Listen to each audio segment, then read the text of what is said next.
Olá, boa noite, pessoal.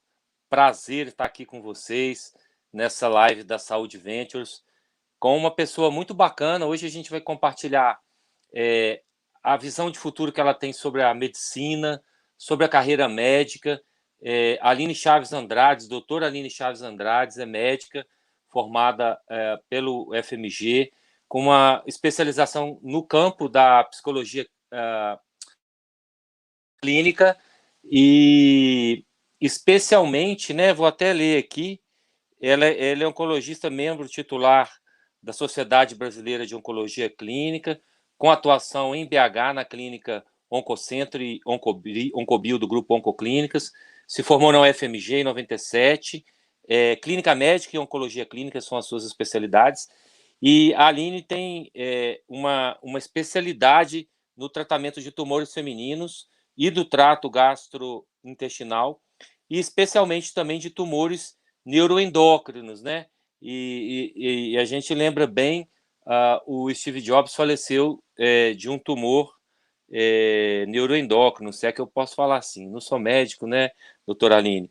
Mas a gente Não, isso. sabe, e eu sei que você é hoje uma referência, sim, mundial, a gente pode falar, quando a gente está com uma pessoa especializada, participa de congressos mundiais como palestrante nesse campo, e eu queria até que a gente explorasse isso um pouco aqui também, porque é de uma complexidade absurda essa tal da oncologia neuroendócrina, né? Eu queria que a gente até explorasse um pouco isso.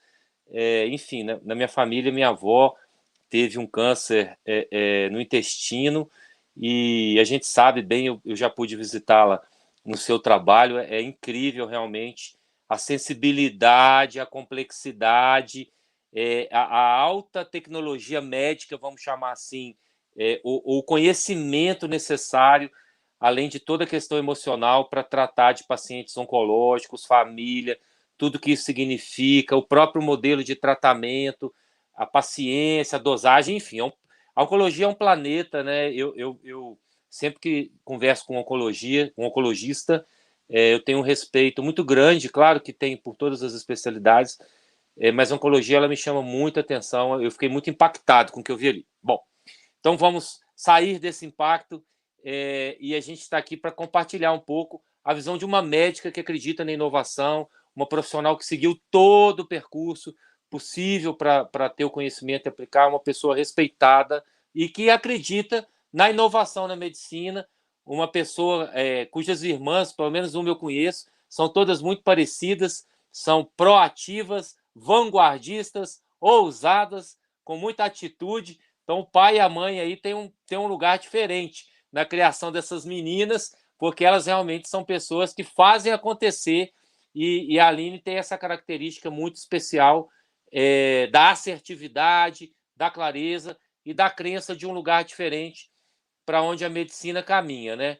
Então, esse papo para mim é muito agradável, Aline, assim, e compartilhar com essas pessoas que estão vendo agora e depois com as que virão, que assistirão depois, é muito bacana. Então, eu brinco, eu estou igual o Roberto Carlos, tenho muito para lhes falar, mas com palavras não sei dizer, porque a gente poderia ficar horas aqui, mas eu quero que você tenha a oportunidade de se apresentar e talvez fazer aí uma bola inicial dessa sua visão sobre o futuro da carreira médica, e aí a gente vai conversando. Talvez para facilitar um pouco para você, eu vou ser um pouco mais, eu diria, talvez contundente, mais respeitoso em relação a essa visão, né?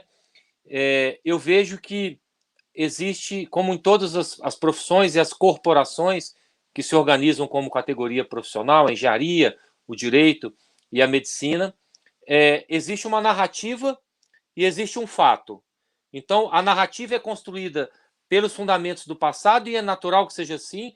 O ambiente regulatório ele sempre reflete a visão do passado, pode ser o passado de ontem, como pode ser o passado de 50 anos atrás, e a realidade ela se transforma numa velocidade mais rápida do que as instituições conseguem acompanhar. Então, eu digo isso para a gente já entrar na questão da carreira médica e abrir esse ponto de partida para a sua fala, Aline. Historicamente, o sonho de uma família, de um filho ou de uma filha médica, o investimento bruto em esforço para aprovação no vestibular. Se for numa faculdade pública, um esforço gigantesco. Se for na privada, um esforço grande também, mas um esforço financeiro brutal, né? Famílias que gastam, investem aí 500 a 1 milhão de reais numa formação de 6 anos, sem saber que após os 6 anos seus filhos ficarão mais 3 numa especialização, ganhando muito pouco financeiramente, para então, no final, seguirem a chance, a oportunidade que no passado, e isso tem a ver com a nova carreira médica, dizia respeito a faça a sua parte, estude, consiga uma especialização, ganhe reputação e seu consultório será cheio de pacientes, você será rico e feliz para todo sempre. E eu não creio que esta é mais a realidade do aluno de medicina. Como em toda carreira e todo lugar do planeta Terra, sempre haverá pessoas que se diferenciarão, pessoas que são fora da curva, pessoas que se esforçam mais, pessoas que têm um talento inato ou um talento construído, não importa. Mas a lógica de um acesso amplo à prosperidade gerada pelo mercado de saúde, que nos Estados Unidos gira 18% do PIB, que é quase 2 trilhões de dólares, e no Brasil gera 10% do PIB, que são 600 bilhões de reais entre o público e o privado, medicamentos, serviços, procedimentos, não é mais tão verdadeiro assim. Então, na nossa visão, ainda essa semana, a convite do Dr. Marcel Temponi, que, como você é sócio investidor da Saúde Ventures, essa plataforma de desenvolvimento de startup de saúde, eu conversava com alunos residentes, né, no hospital, falando sobre essa visão da inovação.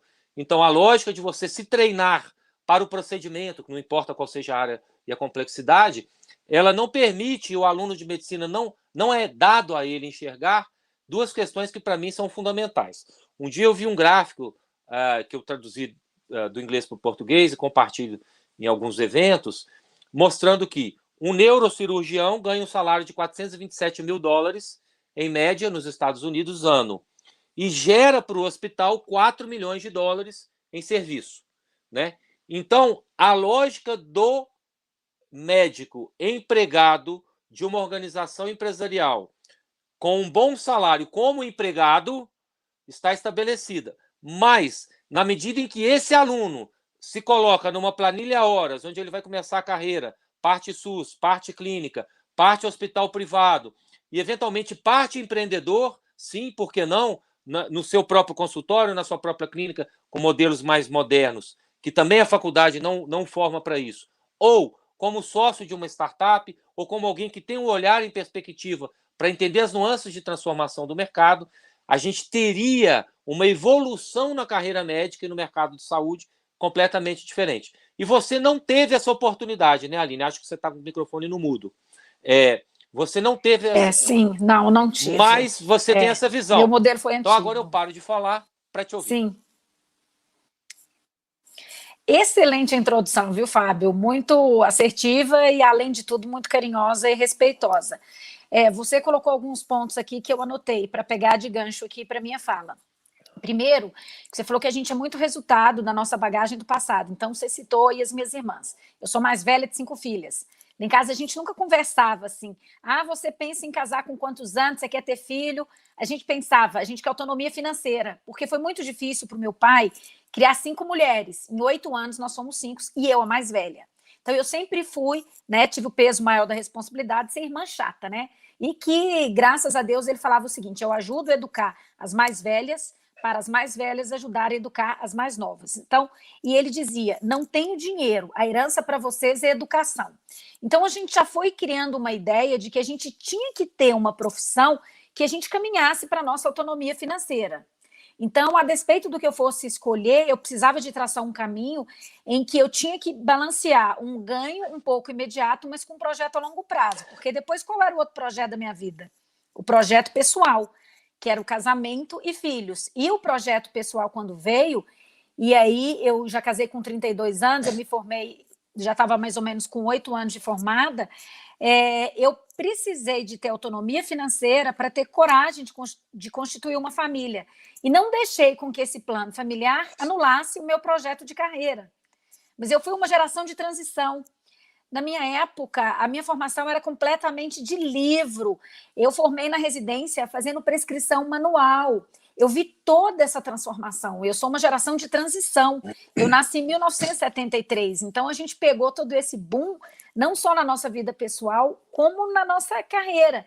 E a faculdade, em momento nenhum. Então, essa ilusão, esse modelo antigo, que é o que muita gente ainda carrega, eu vou formar, depois eu tenho que fazer uma residência, e aí a maioria das residências você acaba fazendo como pré-requisito uma outra residência. Por exemplo, você faz clínica médica para fazer endócrino, né? Ou você faz a clínica médica para fazer oncologia, e vão-se lá mais 4 anos. No final, você se vê com 6 anos de faculdade, 10 anos de estudante, e cadê o dinheiro? E aí você acha que você vai entrar no mercado e vai falar assim, estou com tudo, e aí a família que investiu está lá, meu filho médico, tem 10 anos que ele está estudando, não é possível. Gente, é possível sim. Está só começando. E aí o susto é que na faculdade a gente não tem esse preparo. Então eu achei a iniciativa muito legal de um colega, que depois eu acho que vale a pena a gente fazer uma live, uma entrevista com ele, que é um proctologista, o Luiz Lobato. Hoje ele voltou para Brasília, ele está atuando lá, e ele criou um curso que chama Aftermed. O que é esse curso? Ele prepara Vou até anotar aqui. Aftermed. E é muito legal esse evento, e ele me convidou para dar uma palestra. E o Aftermed, ele fala o que a faculdade não te preparou, né, e o que você vai encontrar. Então, ele convidou um dos caras, o Sérgio, que tinha criado um movimento durante a faculdade de medicina, que era um praia não sei o quê, e esse cara é um oftalmo, era o Serginho, o cara ficou um mega empreendedor da oftalmologia, e aí ele foi lá e deu o exemplo de sucesso de um movimento que ele criou. Eu fui falar e levei um ex-residente meu para falar como que o seu comportamento e o seu modelo na residência define a sua carreira, quais os erros e acertos e aí comportamentais. E foi Faz um uma curso síntese fantástico. de 1 minuto de como o comportamento na residência define sua carreira. Olha, primeiro, residente tem que carregar piano. Eu acho que assim, a gente tem que ter muita energia, você tem que dedicar. Você não tem que ser bom, você não tem que fazer direito, você tem que ser o melhor. A hora que seu preceptor te pede uma coisa, você tem que ser resolutivo. Ele tem que saber que quando você está de plantão, as coisas vão ser resolvidas. Ele tem que saber que você precisa de prazo. Ele tem que saber que você não vai deixar ele na mão. E o seu objeto de trabalho é o paciente. Então, quando você não faz, você não... O que eu era conhecida no hospital que eu fiz residência? O meu primeiro hospital no Luxemburgo. Eu nunca esperava um exame sair na tela do computador. Eu ia para dentro do laboratório, olhava a lâmina que estava secando, falava com a pessoa que é a técnica. Eu preciso que você faça esse hemograma agora, porque eu quero saber se tem aqui uma neutropenia, uma queda de imunidade, eu preciso de entrar antibiótico. Eu furava a fila do meu paciente no aparelho de microscopia, porque eu precisava de resolver. E aí o preceptor falava, quando eu chego está tudo resolvido, controle de coagulação. Ou seja, a minha responsabilidade, ela impactava no outro. Com isso, eu fui o quê, Fábio? Eu fui convidada, logo após o término da residência, para ser colega dos meus preceptores. Então, eu já era parte do time. Então, a primeira dica, eu não sei se vão ouvir a gente, estudantes de medicina, residentes ou médicos de carreira. Gente, com 10 anos de formado, do ano que vocês entraram na faculdade, a carreira de vocês ainda vai estar sendo formada. Talvez com 10 anos após o término da residência, vocês vão conseguir 10 anos após os 10 anos. Isso, 10 anos após os 10 anos. Você imagina isso. Então, ou seja, se eu formei em 97 e eu terminei a minha residência em 2002, eu projetei que eu consegui colocar minha carreira para chegar em 2012. Isso foi o que a minha geração viveu. Por quê? 10 anos em que você ia ali ver o mercado, lutar pelo reconhecimento, trabalhar numa network, né? Então, o que eu acho? 10 anos a perspectiva em que você realmente pode falar, agora eu tenho um ganho financeiro. Você citou o modelo americano. O modelo americano, o cara vale quanto mais ele girar para o hospital, não é? Esse que é o modelo de remuneração americano. E então, algumas organizações no Brasil também valorizam e até remuneram num valor diferenciado o procedimento daquele que leva mais pacientes para a empresa chamada hospital. E aqui uma breve observação, né, Aline? A gente vê o mercado, assim, vou colocar de uma maneira que não é absoluta, mas o negócio hospital como unidade empresarial isolada, um hospital, não me parece, no mundo de consolidação do mercado, um negócio produtivo. A gente está vendo Notre Dame, Rap Vida chegando em Belo Horizonte para competir como operadoras. A gente viu agora nesse sábado aquela grande reunião de organizações hospitalares lançando uma nova operadora no mercado. Então existem também, as operadoras não estão sozinhas mais, os hospitais descobriram que podem criar de alguma maneira. Então, a unidade e o fenômeno que acredito que, já entrando na questão aqui, uma longa interrupção, que eu acredito que vai acontecer da deshospitalização, porque hoje existe, por N razões, vou citar só duas. Primeiro, 70% dos pacientes que acorrem a um pronto-socorro não precisariam estar ali. É gente que está indo para pegar uma renovação de receita, é gente que está com preguiça de fazer um agendamento, então corre para lá. Na pandemia isso ficou evidente, né, Fábio? O pessoal está assim, como assim o pronto-socorro está vazio? Todo mundo parou de adoecer? Né? Então esse é o modelo. A pandemia ficou claro. E o fator também da tecnologia, esse é o ponto da nossa conversa, tá deixando claro que para alguns procedimentos você pode ter uma teleorientação, e também a questão da customização, que eu acho que é uma coisa que vai estar bombando nos próximos 5 anos, que é a questão dos wearables. E ali você tem um dashboard. Então você, para algumas questões, porque a medicina ela trata tudo como categoria absoluta, e eu até entendo o lugar do Conselho Federal de Medicina, porque se ele não cria algumas categorias absolutas, a brecha para a exceção se abre de uma maneira distorcida, né? Mas para algumas categorias, você não vai precisar pagar 300, 400, 600, 800, R$ 1.200 para aquele mega especialista, porque um conjunto de informações já está num dashboard à disposição do seu device. E aí, você vai precisar sempre do super especialista, mas não na lógica de ir até o consultório de um. E ele mesmo vai descobrir, aqui a gente já está falando da nova carreira médica de novo, com tecnologia e inovação, que em vez de cobrar talvez R$ 150, um plano paga R$ 80 para o profissional médico, em média, por uma consulta padrão, vamos colocar assim. E existem plataformas hoje que estão fazendo esse preço cair, enfim, vamos falar de uma operadora. O médico vai descobrir que, em vez de ficar no consultório esperando um paciente, até pela questão do ritmo de vida, o que a pandemia gerou, ele pode atender 3 num tempo menor, e o médico vai ter a planilha de horas do seu dia. E ele vai poder distribuir isso entre algumas plataformas. E aí eu queria que você falasse também do trabalho que você faz de auditoria. Eu acho que é uma outra questão que tangencia essa, mas que é muito interessante para o jovem médico e para o aluno de medicina saber. Assim, você colocou primeiro assim, gente, esquece esse modelo de consultório. Para você ter a despesa do seu consultório ter bancada pelo volume de consulta sem gerar procedimento, esquece. Não dá, né? Eu acho que essa conta é uma conta fácil de fazer. Então, esse modelo em que que a faculdade não fala, né, Aline? Não fala. A faculdade não fala. Se você for viver, se você for pagar uma sala, alugar uma sala, pegar uma secretária para viver com preço, com horário de consulta, de convênio, que ainda dá retorno de 30 dias, esquece. Esquece. Faliu, acabou, tá? E aí você tem que ter um consultório muito lotado para gerar muito procedimento. Ou você vai ser uma dermatologista, ou você vai ser... Você tem que estar ali vinculada a procedimento, Fábio, é isso que você falou. E para a gente vender, consulta é simplesmente... hoje um jeito de você apresentar a sua especialidade e abrir um novo gancho.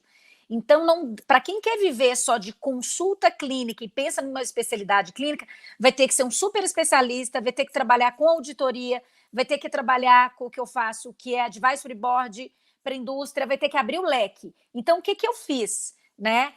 Quando eu vi que eu estava embaixo de uma instituição e que o meu nome valia, enquanto os pacientes eram exatamente no modelo antigo, drenados via pronto-socorro, interconsulta de internação, e era só dali que eu recebia, e eu pensei, a hora que eu sair daqui, quem sou eu? Né? Porque eu sou a médica desse hospital. Mas para Ou eu seja, continuar... quem tem o canal vale mais do que quem tem o produto. Você tinha o produto, mas eles tinham o canal com o cliente. Tinha um canal. Então, eles tinham o cliente, você não. Ele não era seu.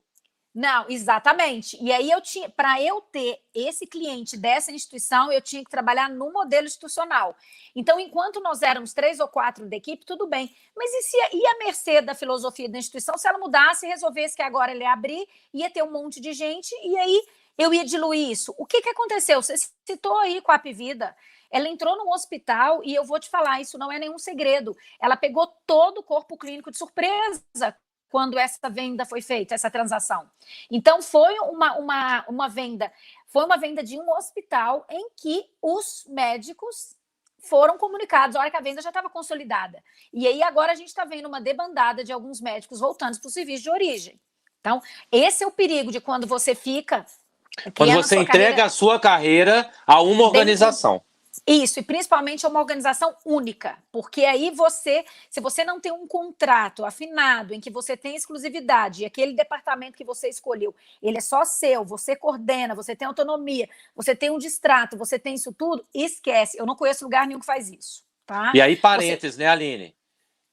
Esse profissional que você acabou de descrever é 0,0001 do universo de profissionais de saúde disponíveis. Esse que você acabou de descrever. E mais, o profissional da saúde, o médico, tem que entender como o mercado funciona, porque ele tem um aspiracional de desejar ser este super especialista, que ele não vai conseguir antes de 30 anos de carreira, de 20 nunca. Antes de 20 nunca. Mas o que o mercado funciona? O mercado funciona por tamanho de bolso. Então, se a pessoa ficou desempregada, ela gasta a reserva financeira dela, ela não vai para o SUS, ela tem vergonha de fazer isso por uma questão de dignidade, ela vai para um plano popular, porque ela ainda segura ali algumas consultas. Se tiver uma questão emergencial mais complexa ou de um cuidado complexo, o risco dela é gigante, mas o cliente escolhe para o bolso. Então, o que acontece? Nós vamos ter dezenas ou centenas de plataformas, porque hoje não tem barreira de entrada, não tem custo. Você tem plataformas white label, você se junta com 3 colegas, você abre uma plataforma de disponibilidade da sua hora. Então, você vai estar em diversas plataformas. As próprias plataformas que hoje tem eu diria, uma arrogância ou um senso de autoestima das unidades hospitalares e das operadoras. Eu sou diferente por causa disso, tananã, cada um tem a sua, mas a massa vai estar colocada numa perspectiva de um médico que está em 5 plataformas e que o próprio sistema de inteligência artificial da API amigável entre as plataformas fala assim, aqui ele já ficou ocupado às 15h30, mas às 16h30 ele pode atender na outra. E aí ele vai ser multiplataforma. E num custo baixo, porque novos entrantes a toda hora, ávidos por ter um mínimo de renda, porque não é toda prefeitura que está pagando 20 mil reais, que é outra ilusão, porque o cara, a prefeitura de Taiobeiras está pagando 25 mil reais por mês. Desculpe, Taiobeiras, é um lugar que eu conheço, é lindo, nem sei quanto é que paga, e ele vai para lá, mas em 4 meses, esquece agora que é Taiobeiras, para de pagar e o médico fica naquela dificuldade. Então, o que é o ponto aqui? É o salário imediato.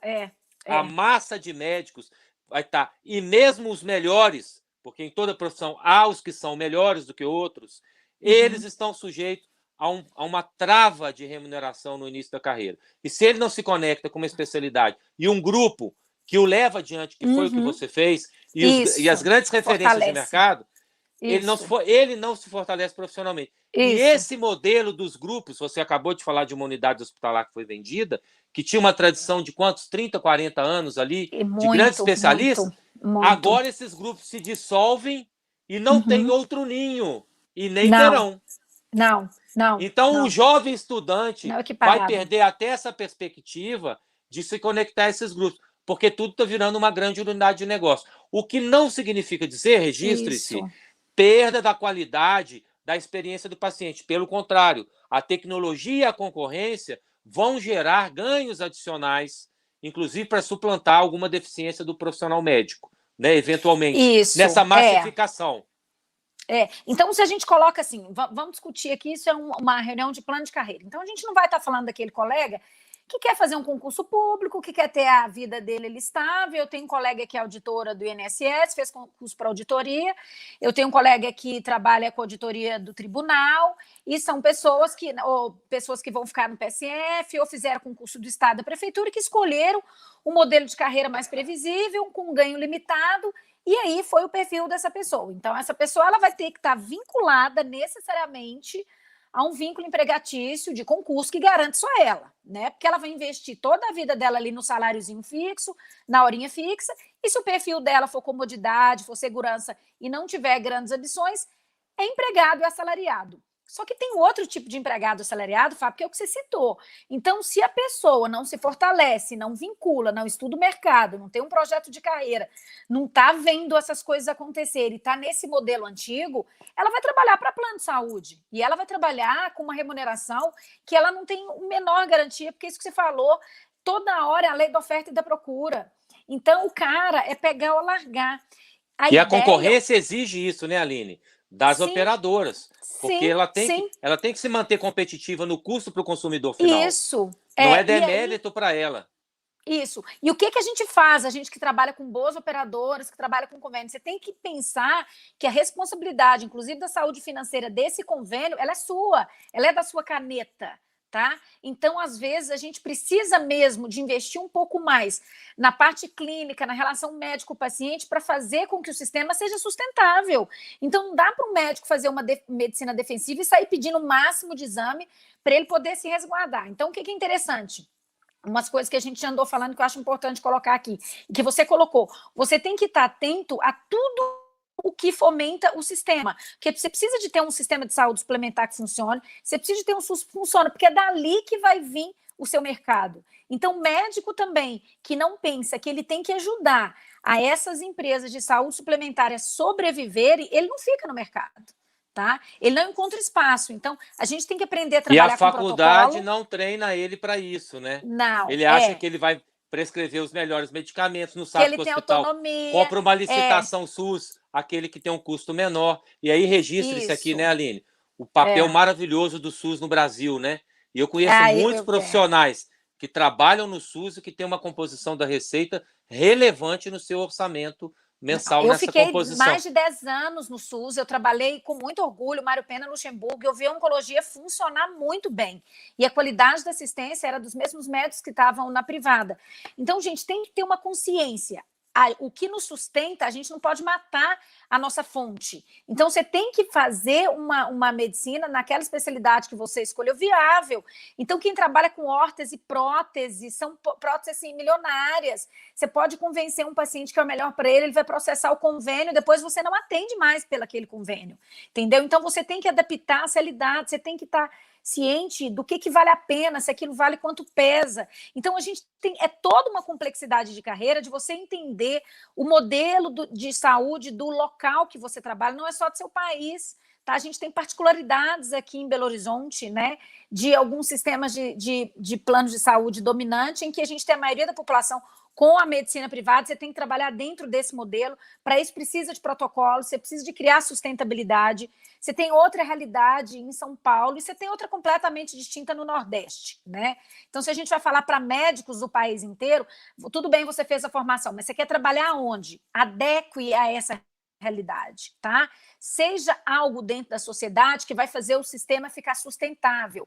Faça aquilo que o paciente precisa, né? Invista na sua formação, mas também pense no peso da sua caneta, do seu carimbo, da sua prescrição, de tudo que você vai fazer.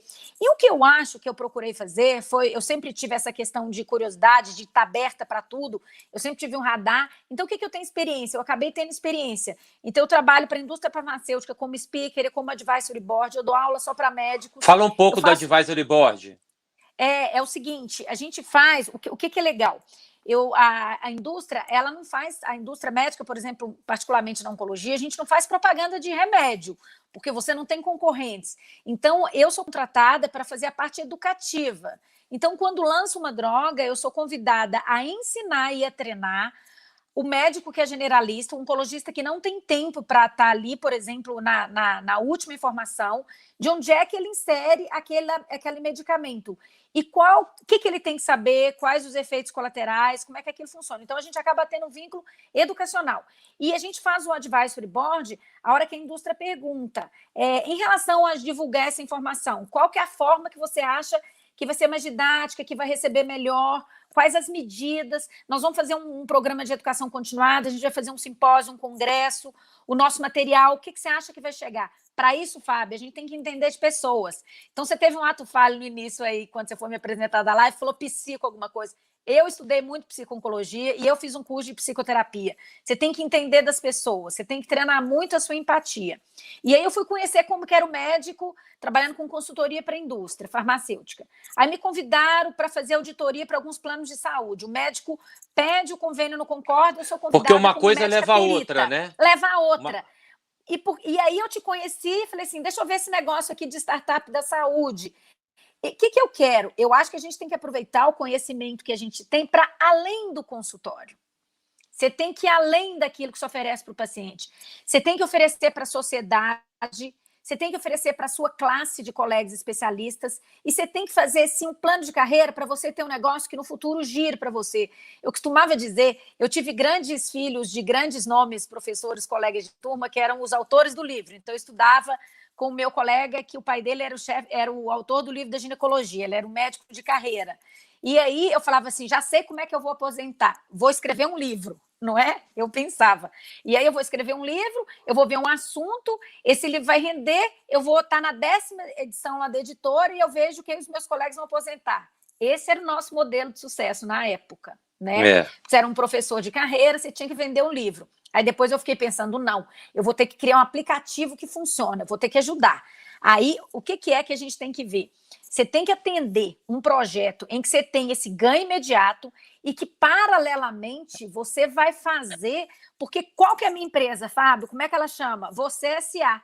Então, Você S.A. aqui parou de funcionar, né? Ficou doente, teve que fazer quarentena por causa de ter contato próximo, eu tive que fazer quarentena.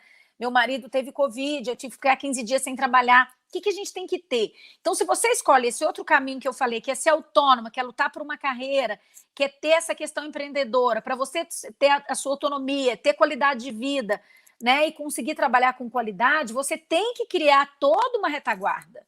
Você tem que ter um seguro de vida, você tem que ter um bom plano de saúde, você tem que ter um planejamento financeiro, porque é você o seu 13º, é você o seu terço de férias, é você que provém isso tudo, né? E saber então, também guardar, né, Aline? É uma educação coisa tão financeira, óbvia da gente falar, mas que a gente vê muito médico se comparando com os colegas pelo carro que tem e pelo que dizem que fazem em termos de viagem e gastando muito, poupando pouco, achando que isso é uma linha reta até o final, né? Diz que tem a piadinha de quem trabalha com o mercado financeiro. Eu achava que não era verdade, mas dizem que é. Dizem que para você saber se o negócio está ficando ruim é a hora que o médico está começando a investir, né? Então, eu escutei muito essa piada e uma amiga minha, que é a minha consultora da XP, que é uma das coisas que eu busquei para educação financeira, e é legal porque eu fico discutindo com os colegas e eu vivo ganhando livro de educação financeira como se eu fosse, assim, expert em educação financeira. Vamos fazer uma live de educação financeira depois. Não, eu acho que vale muito a pena para a classe médica. E, assim, a gente não tem tempo para parar, para pensar em como é que você vai investir esse dinheiro.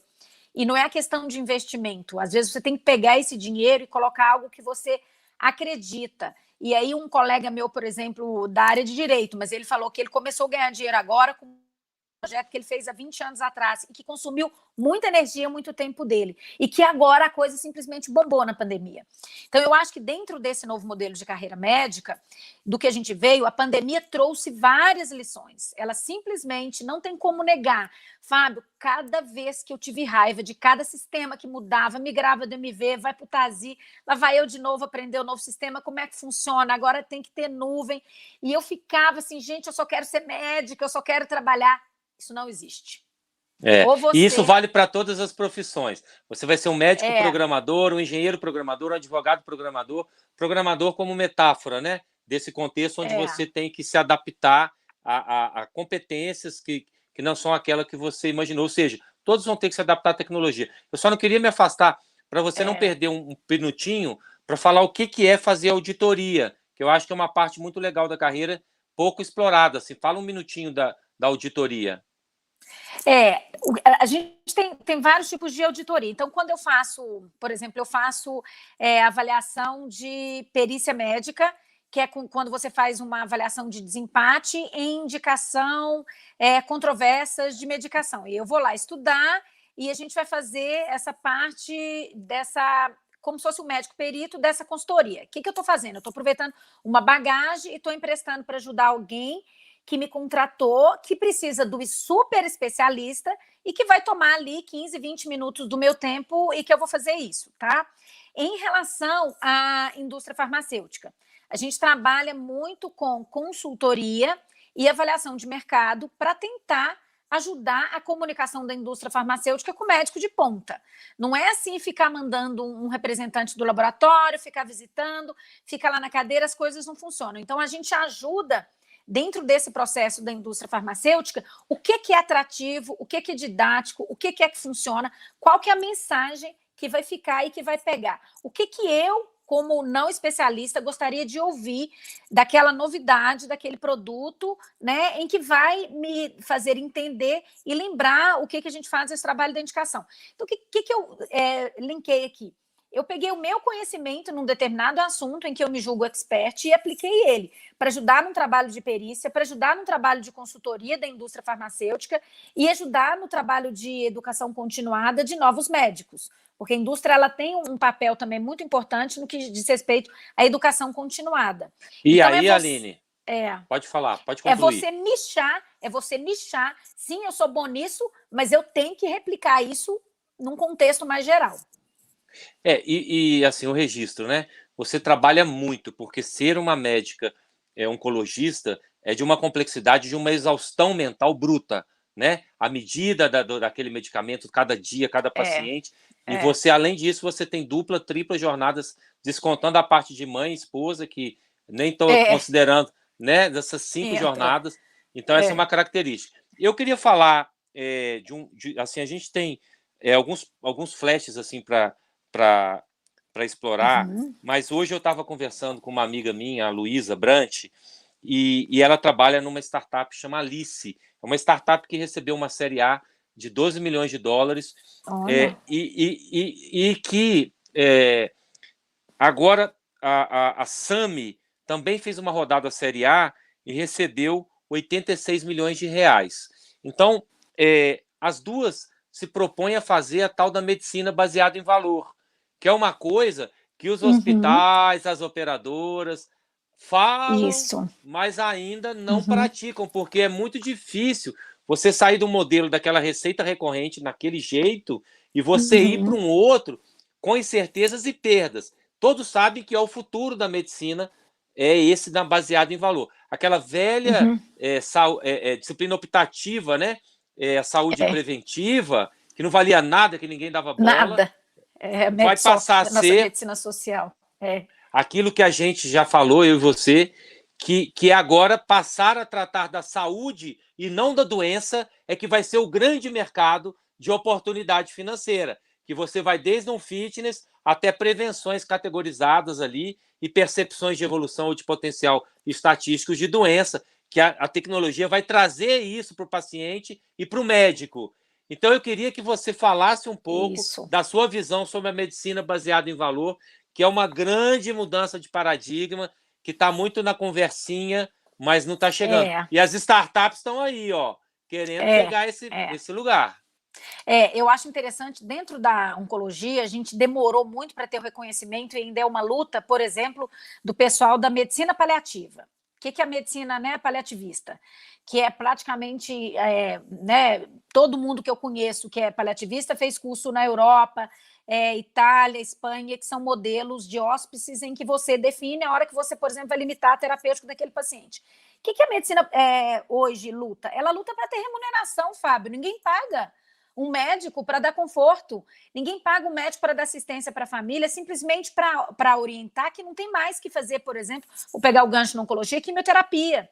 Então, ela trabalha para avaliar obstinação terapêutica, para avaliar planejamento de fim de vida. E não é só quando a pessoa está em fase terminal, a hora que ela entra num tratamento, num contexto paliativo. Se você aplica, se eu tenho um paciente que está sendo acompanhado por uma equipe de cuidados continuados, que a gente chama de cuidados continuados, aí eu tenho acupunturista, psicologia, nutrição, quer dizer, é muito mais interessante o valor, eu remunerar o trabalho de quem melhora a qualidade de vida do sujeito do que quem prescreve remédio, do que quem pede exame. Então, se o modelo de saúde não voltar para essas operadoras de saúde investirem na remuneração médica, humana, e nesse pessoal que está capacitado para ajudar o indivíduo a adoecer cada vez menos, ou se adoecer, a receber o tratamento que ele precisa, e que as intervenções não medicamentosas vão levar a um valor agregado muito maior do que você simplesmente achar que você está fazendo um remédio de ponta que vai dar 2, 3 meses de qualidade de vida e tem um custo simplesmente estratosférico, né, estratosférico, em que nenhum sistema de saúde consegue bancar. Então, a gente está na oncologia atravessando com cifras milionárias.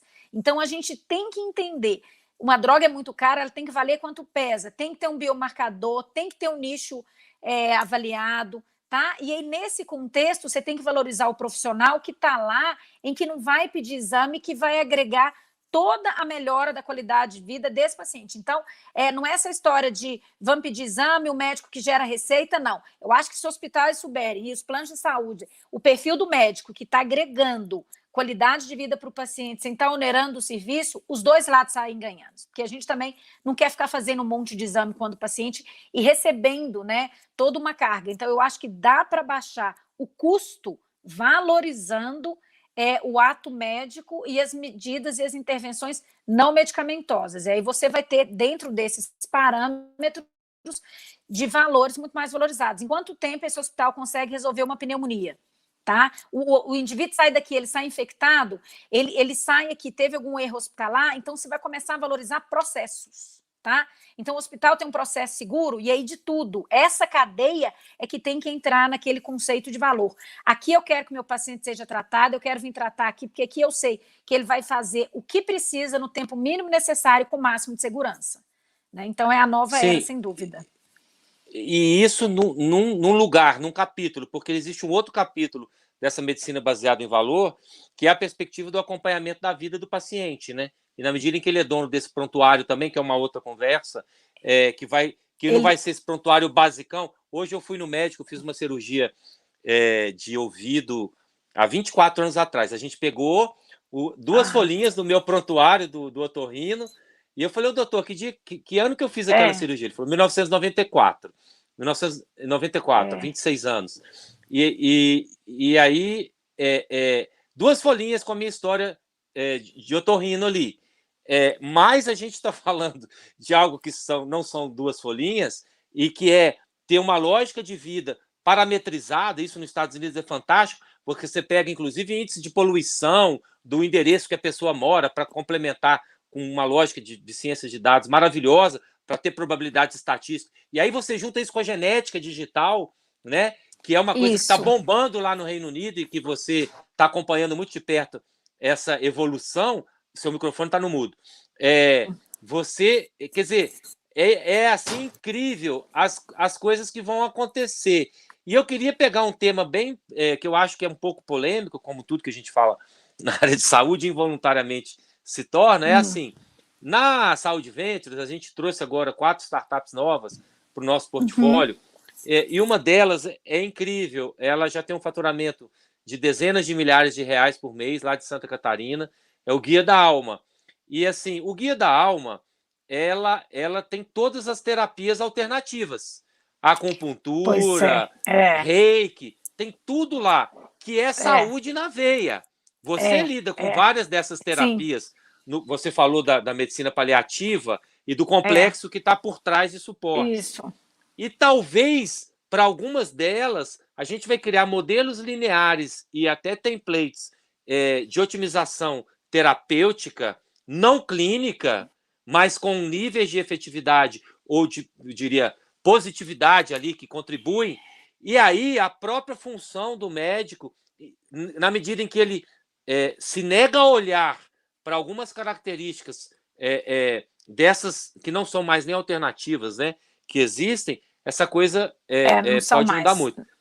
E aí, ao dizer isso, o médico, não importa o tempo de carreira, quanto mais velho, lamentavelmente, menos permeável ele é à lógica da mudança, né?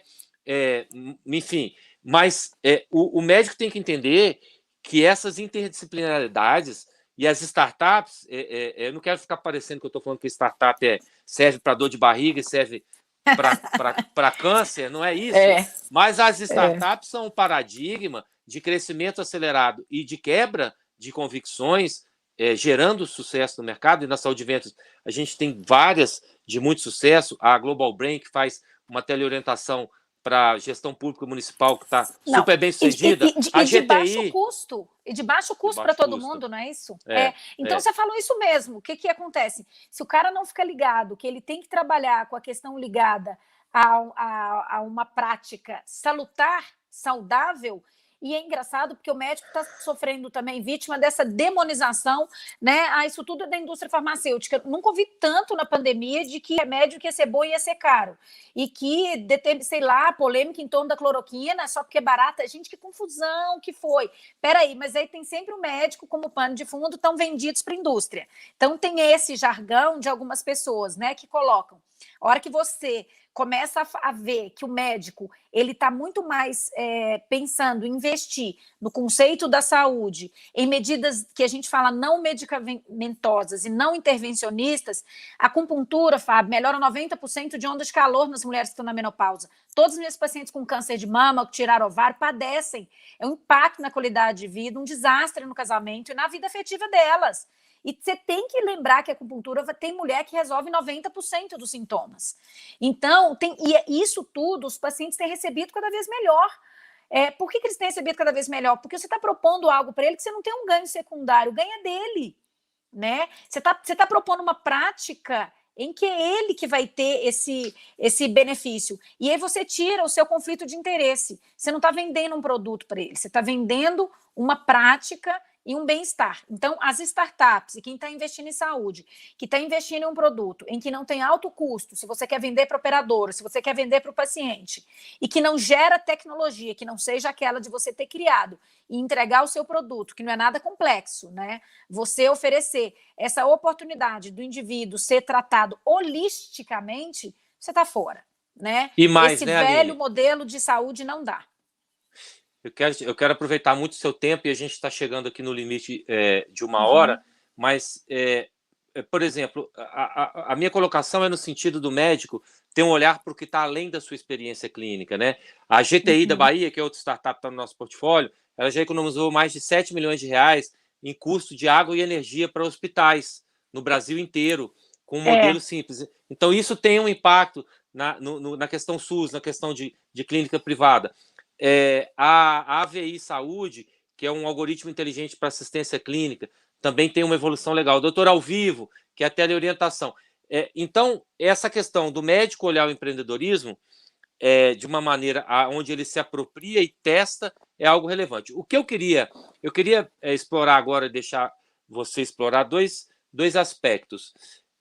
Primeiro, o que te levou que curiosidade, que motivação, que convicção te levou a entender a lógica de que faria sentido você investir na Saúde Ventos na perspectiva de ser uma empresa que está conectada com startup de saúde? Acho que te ouvir, sob o ponto de vista do médico, entender as escolhas que você faz, para nós é muito relevante e a gente tem um orgulho gigante de merecer a sua confiança, né? Isso para nós é muito valoroso, tenha certeza disso.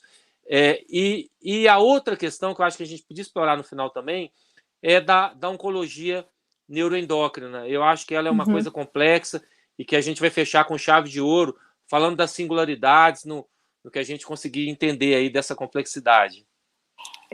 Então, assim, vamos lá, o que me levou? Primeiro foi uma das minhas irmãs, que conheceu, né, o Justina Saúde, falou assim, tem um negócio ali que eu tô achando a sua cara, você tá procurando algo diferente, você tá procurando algo inovador, toda hora você fala que você quer criar uma coisa alternativa para você ter qualidade de vida, envelhecer e ganhar dinheiro, não sei se essa seria exatamente juntar, né? Não é juntar grande fortuna, é ter uma reserva financeira, é ter algo que me proporcionasse. Então, é claro que tem o olhar do investidor. Mas eu não queria investir, como eu faço investimento na XP, em algo que eu não conheço, que eu falo assim para ela. Ou num fundo isso aí tá bom. imobiliário, que você recebe um relatório. IPCA, Aline, isso é IPCA, isso é CDI, mas não sei o que. Gente, eu fecho o olho. Assim, ela só pede minha assinatura. Aí eu falei assim, não, eu acho que a ideia de investir numa questão dessa é você fomentar e você ajudar, né, algo que você acredita e que vocês conseguem ali me passar, Fábio, aquilo que realmente eu acredito que vai dar certo. Então, eu tenho a sensação de estar colocando meu dinheiro em algo que é real, que faz sentido e que vai atender a uma demanda não atendida. Né? E que tem a ver com legado necessidade. também, uma questão até maior, né? E aí eu me sinto partícipe de onde é que meu dinheiro está indo e como é que eu sinto que eu posso colaborar com o processo. Então, para mim, é um desafio. E a reunião de investidores em que eu conversei com as pessoas, que eu troquei uma figurinha, 1000 ideias. E eu acho que isso tudo vai plantando a ideia de, quem sabe, daqui a pouco eu tá com uma proposta de uma startup, de um novo projeto. O que eu fiz? Eu fui abrindo leque, eu trabalho com auditoria, eu trabalho com perícia, eu faço aula para a indústria farmacêutica, eu faço advisory, mas eu sou clínica, eu sou uma médica super disponível para meus pacientes, assim, eu faço meu tempo ficar louco, mas eu tenho que dar conta disso tudo. Então, uma hora, o meu ritmo tem que diminuir. Mas aí eu vou querer aproveitar. Ou você migrar essa energia para sua capacidade criadora. Para a minha capacidade. Então, eu acho que eu estou conhecendo a capacidade criadora, vendo como é que a saúde de Ventures funciona, como é que ela fomenta, como é que ela capta, tá? Então, assim, ser parte do processo, definitivamente, isso é um projeto de vida. E para encerrar aqui, como disse com você, com chave de ouro, gente, dica maior. Eu fui a segunda oncologista do meu grupo. Só tinha homem. E a primeira oncologista que foi antes de mim, quando eu entrei Você sofreu as questões do machismo, Aline? Muita, na sua trajetória profissional? Muita. De bloqueio, sim, de as minhas preconceito. irmãs uma vez escutaram um elogio de um ex-chefe que apesar de ser mulher, que eu era você é muito a mulher boa. mais inteligente que ele já tinha conhecido. A sua irmã, e aquilo foi um grande elogio. E aí a esposa de um outro disse, o fulano fala que mulher é sempre custosa na residência, mas que parece que com você vai ser um pouquinho diferente. E isso era sempre um elogio. Então, assim, não é fácil essa questão da mulher entrar e doar, assim. Então, eu tinha muita energia.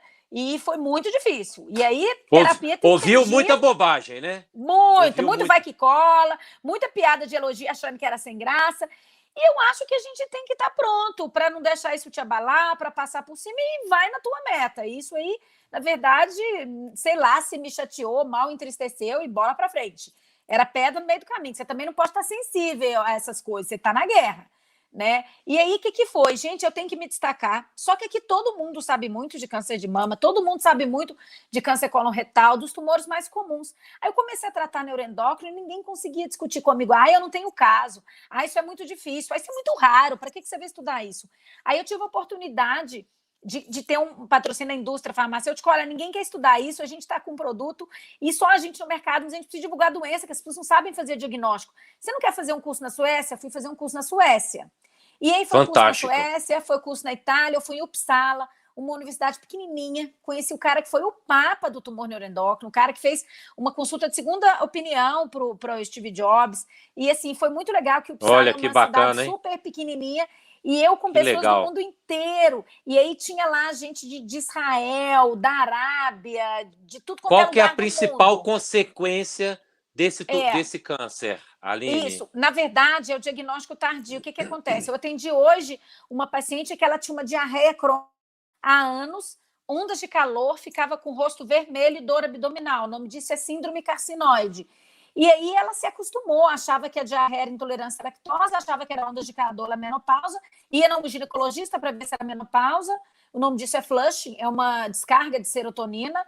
A diarreia ela achava que era lactose e ninguém juntou os sintomas. Quando foi fazer exame, o cardiologista genro me chamou, Aline, quase cai para trás. Me mandaram te chamar, que é você especialista. Ela tinha um tumor no intestino delgado no hílio, já com várias metástases hepáticas. Uma senhora de 57 anos. Nova, assim, no auge da idade, que se descobriu numa doença metastática. Qual que é o símbolo do neuroendócrino, Fábio? Zebra.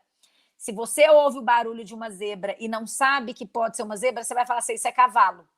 Então, você não reconhece aquilo que você não conhece. E aí eu passei, aí ninguém, como neuroendócrino é difícil, ao invés das pessoas estudarem, elas vinham até mim. E aí começaram a me mandar pacientes, aí os cirurgiões começaram a encaminhar, ninguém operava, vai com ela, vai com ela. Com essa história, eu peguei gancho numa raropatia, que eu fiquei expert local, e aí eu ganhei o meu respeito. Não, ela é boa, só que as A pessoas não sua divulgavam. singularidade, né? Sim, não só a singularidade, como o meu reconhecimento profissional. Por quê? Porque aí as pessoas não me mandavam mais só neuroendócrino, elas mandavam qualquer tipo de câncer. Nossa, essa médica é boa, essa médica é estudiosa, essa médica sabe muito, essa médica sabe os números. Se sabe Por muito de quê? uma coisa difícil, sabe muito do Isso. resto. E aí, o que é? Qual que é a dica? Você vai entrar num lugar que só tem fera, vai no mais difícil. Tá? E eu conversei com um colega espanhol, que também é um dos experts, ele deu uma palestra no Brasil, e ele falou, como é que foi que você entrou lá no que você foi admitido no Hospital Vall d'Hebron, um hospital top lá em Barcelona? Olha, eu cheguei e falaram, olha, tem um resto aqui que esses tumores mais raros, se você quiser, você entra nesse estudo. Ele falou assim, esse estudo que pego, você sabe? Ah, sei, não sabia nada, gente, eu fui estudar, mas eu falei que sabia, porque era a única coisa que tinha sobrado para mim. E ele começou a estudar neuroendócrino. Aí ele falou, foi o meu primeiro New England. Minha primeira publicação do New England Journal of Medicine foi um estudo que eu incluí mais de 500 pacientes. Porque eu falei que sabia algo que eu não sabia, porque ninguém queria, e eu entrei. Então, olha o que precisa, olha o que é difícil, olha o que ninguém quer. Se você focar nisso, você vai ser um super especialista, mas a consequência pode ser muito além daquela especialidade que você criou. Então, aí eu consegui, Fantástico. através do neuroendócrino, a ter a minha fama aí, e aí acabei construindo mesmo minha carreira. Não sei se eu sou tão expert, viu? Acho que eu sou mais entusiasta, porque é uma doença muito desafiadora. Então, eu frequento o Congresso Europeu, sou membro da Sociedade Europeia, mas eu ainda tenho a humildade de falar que a oncologia está a passos largos e a gente continua aprendendo, tá? Mas a dica é essa, pega aquilo que ninguém quer, que está difícil, que está ruim, que não dá dinheiro, e faça disso, né, o seu nicho ali, e dali você deslancha, você se destaca.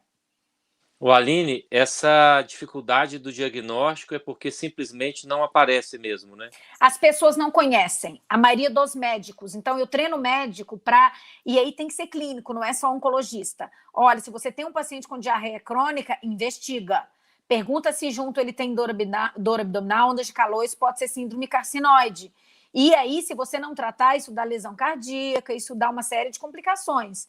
Então, a gente ajuda todo mundo a juntar os sintomas. Às vezes o paciente faz broncoespasmo, asma, e aí o paciente fica indo um tanto de especialista, é colo irritável, intolerância à lactose, é menopausa, é asma. Aí se você pensa, gente, mas esses sintomas todos juntos pode ser uma coisa só, isso pode ser uma síndrome. Então, muito da dificuldade é da falta de conhecimento dos sintomas para você reconhecer. Eu perguntei para essa senhora hoje, e eu mandava foto de quando eu ficava vermelho, flush é clássico, a pessoa tem um rubor e que você acha que ela ficou com vergonha, às vezes ela toma um álcool, toma alguma coisa, sabe aquela pessoa que fica com o rosto vermelho e que está sempre ficando, e você acha, não, ela está só ruborizada. Não, às vezes ela está tendo uma descarga de serotonina, que é esse metabólito que dá essa coloração. E o que os médicos falavam? Não, que não era alergia porque passava. E aí, cada um olhando num sintoma isolado. Então, essa é a dica. Aline, e também sintomas. é muito bacana, assim, eu acho que compartilhar essa trajetória sua, essas dicas práticas, eu acho que tem um valor gigante, assim, enfim, para todas as carreiras, até para além da saúde.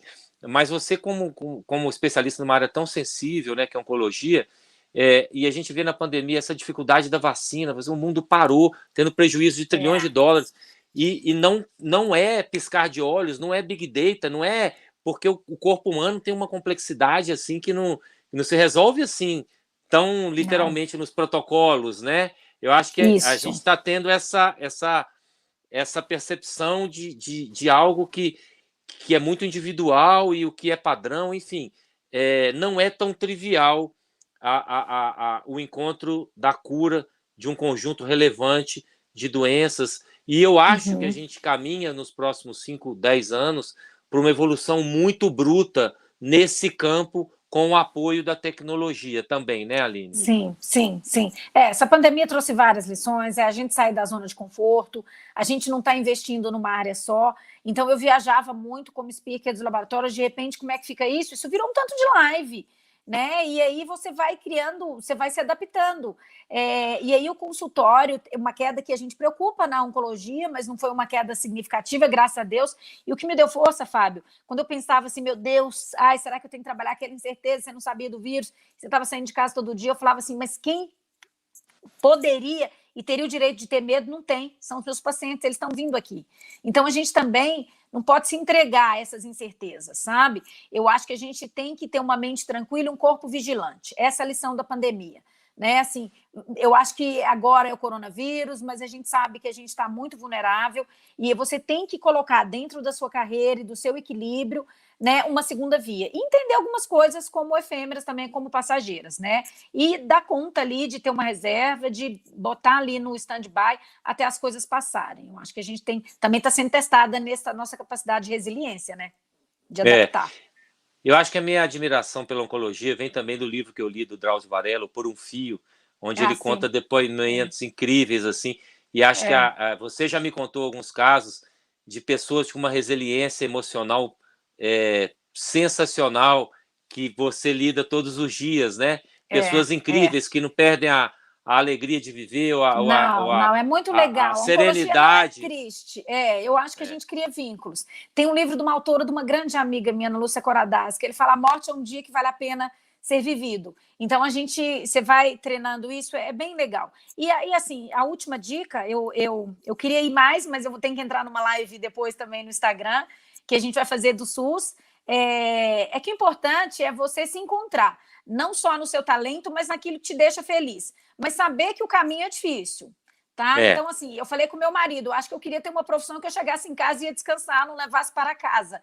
É raro o dia em que eu chego em casa e vou ficar assim, vamos ver, né, um filme, uma Netflix. Então, assim, é muito suor. Mas eu acho que vale a pena você ter seus momentos de transpiração, né, para você depois poder se inspirar. Gente, tem que ralar. É muita ralação, tá? Não existe, nada vem de graça, eu acho que tudo é fruto aí de grande esforço. Então, a minha dica é: fiquem firmes, rala, não reclama, pensa que isso tudo é investimento, tá? Não é fácil, as coisas não chegam prontas e a gente tem que esperar o momento certo de descansar, mas eu acho que a gente está na luta aí, ainda não está na hora. Enquanto você tiver alguma coisa consolidada, não reclame do seu tempo, que você não tem tempo de descansar, organiza. A gente dá conta. A gente se organizando, a gente consegue dar conta disso tudo, tá? Então, sejam seus life planners aí para se programarem, para não usarem a falta de tempo, as questões de ordem pessoal, como desculpa para não pararem pensar agora onde é que vocês querem chegar. Aline, obrigado pelo seu tempo, pela sua confiança, pelo seu carinho e por esse depoimento sensacional. Adorei mais uma vez conversar com você. Sucesso na próxima aí. Até uma próxima. Obrigada a todos, viu? Obrigada pela confiança e até breve, tá? Beijo.